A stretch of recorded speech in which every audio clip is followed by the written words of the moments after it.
You guys, when I was home last year before Christmas, me and my mom and my sister all went to this place in my hometown called Fire Doll, where you make your own candle. You pick a jar, pick fragrances from like hundreds of options, put wax in a jar, put fragrance in the jar, put little flower petals on top, enjoy a delicious adult beverage, and you leave with a candle that smells exactly how you want it to smell. Ooh, stinky. Oh my. I am so embarrassed. I'm sorry. Sometimes when I get too excited about something, my underwear jumps to the outside. Okay, so it was a lot of fun, and I absolutely loved the fragrance I came up with. I call it Getting Fruity in the Garden. It's a very fresh green scent, but I'll tell you more about that later. For a long time, just having it sitting out was enough. I'd walk by and like whiff it and Bezos rocket ship, and but eventually I started burning it, and this is a good smelling candle. Okay? Have a great night. And it was just a source of joy and fragrance and light. But then eventually, that light went out.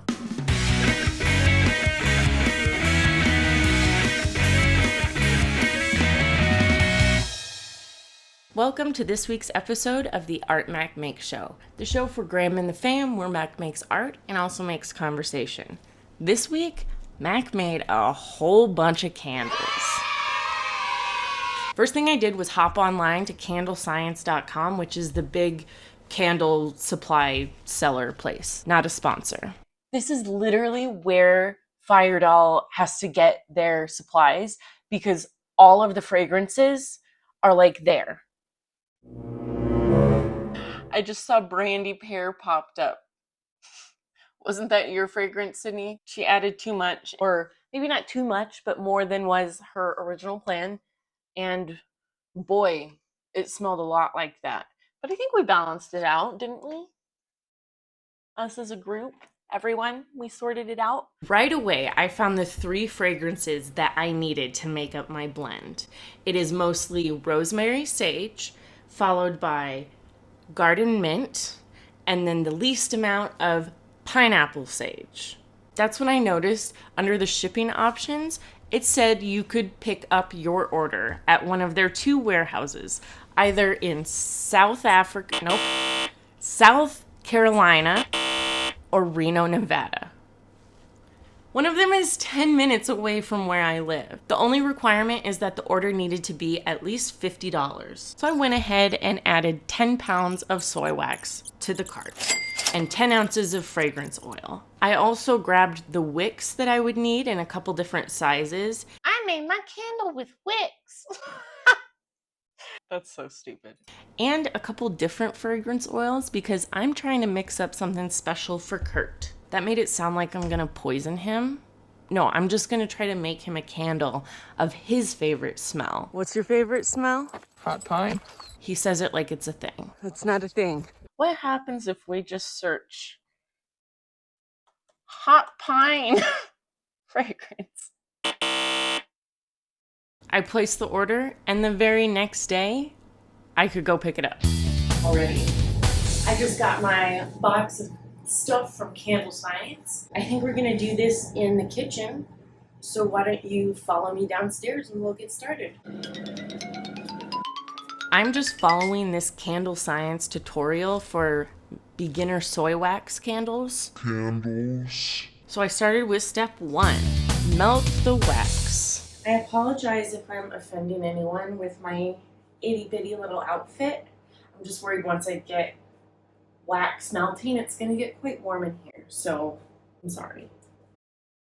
I got this pot from the local thrift store, and oh my goodness, is it not the cutest pot you've ever seen? When I got home, I noticed there were different prices on different sides of that pot.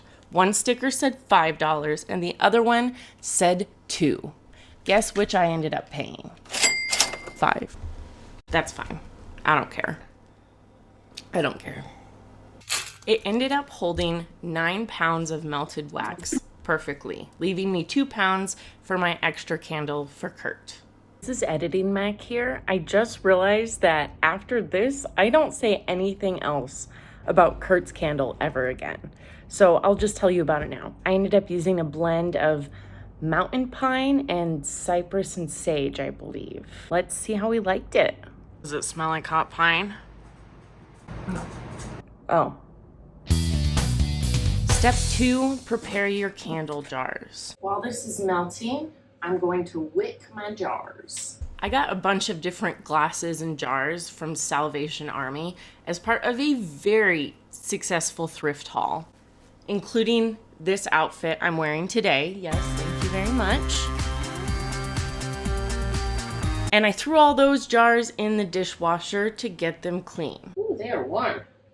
Now, before I bought my wicks, I measured the size of all my different jars because you need to have a different sized wick depending on how big your jar is. If you have a wick that's too big, that's when you're going to start seeing those black globs on the wick. It produces a lot more soot. I don't know if this is true, but maybe the wax burns quicker? Yeah, that makes sense. The wax burns quicker. If your wick is too small, you're not going to have the wax pool melt all the way to the edge of the jar. And then you're going to get what's called tunneling. So size matters in regards to jars and wicks. I have all my jars wicked up and ready to go. I use this tape to hold the wicks in place because once the wax goes in there, they'll get a little soggy. So you want to make sure that it is not going to move or sag or drift away. And it was time. First step 3, add your fragrance. I haven't really described what getting fruity in the garden smells like. I told you it has rosemary, sage, garden mint, pineapple, sage. I started mixing them, just like guessing the proportions, and it ended up smelling very nice. Oh yeah. So it has a very fresh, herbaceous green fragrance. I'm not like a scent sommelier, but if I was, I would like... Oh.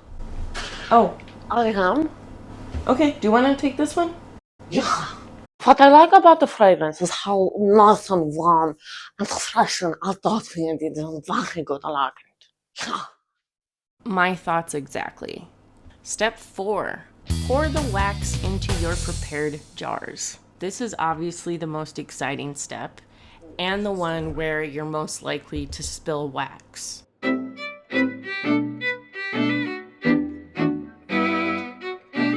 luck. I wasn't sure how many jars I was going to end up using, and I ended up using most of them. There's a lot more than I thought there would be. There's a lot of candles over there. Including this giant gumball machine jar. I'm gonna paint some gumballs on this while we chat. Cute! There is so much candle in this.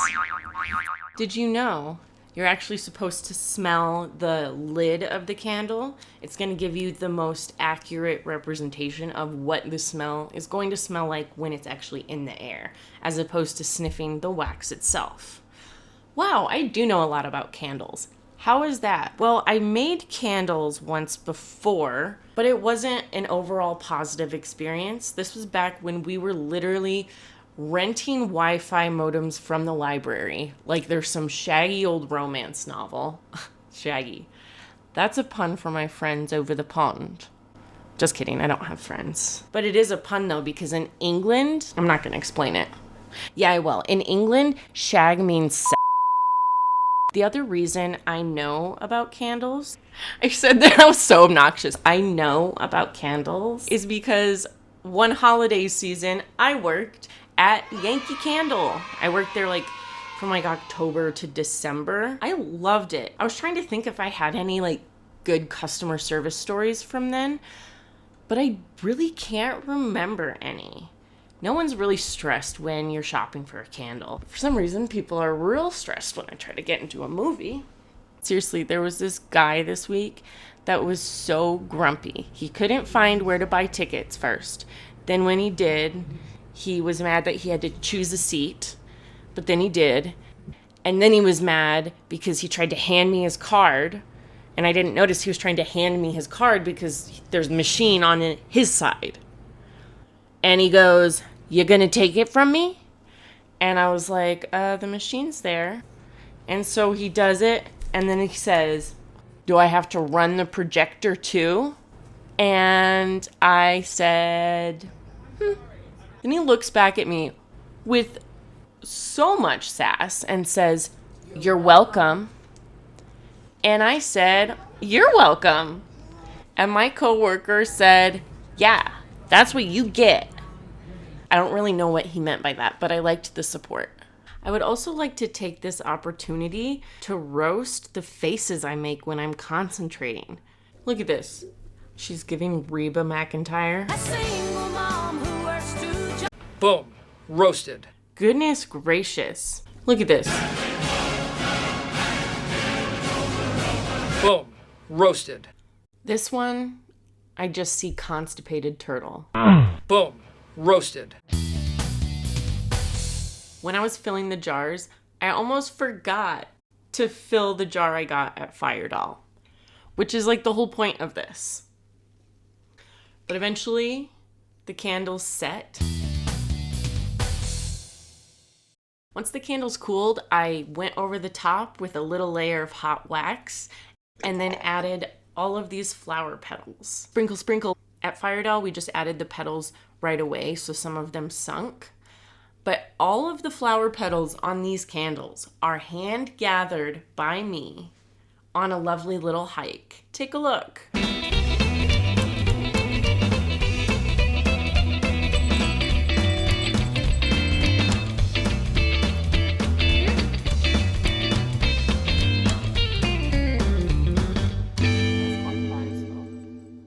You would not believe how long it actually took to get all of the little flower petals off and how much they shrunk when they dried. It was a lot of work, so I was not risking having any of those sink to the bottom of my candles. So I decided to get real crazy and add some gold and silver foil leaf. Look at how cute that is. You're supposed to let them cure for 2 weeks. Something about the fragrance, it'll like get the best something after 2 weeks. It actually has been at least 2 weeks now. Time is crazy. So I've already burnt some of the juice jar ones, but now I am officially lighting my second jar full of my custom fragrance. Let's light it up. Ouch.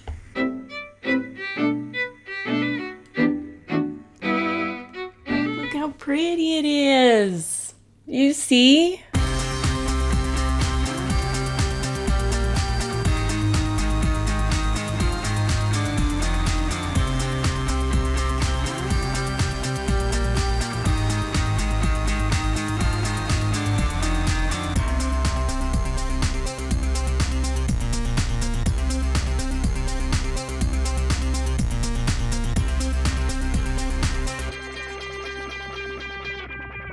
Thank you for watching this episode of the Art Mac Make Show. Seriously, thank you for doing that. And if you like, if you subscribe, if you comment, you'll make me a very happy little chandler. That's what a candle maker is called, a chandler. But yeah, thanks for watching this episode. Join us next week for something else that I'm gonna be doing. All right, well, I'll let you go. Bye. Yep. Bye.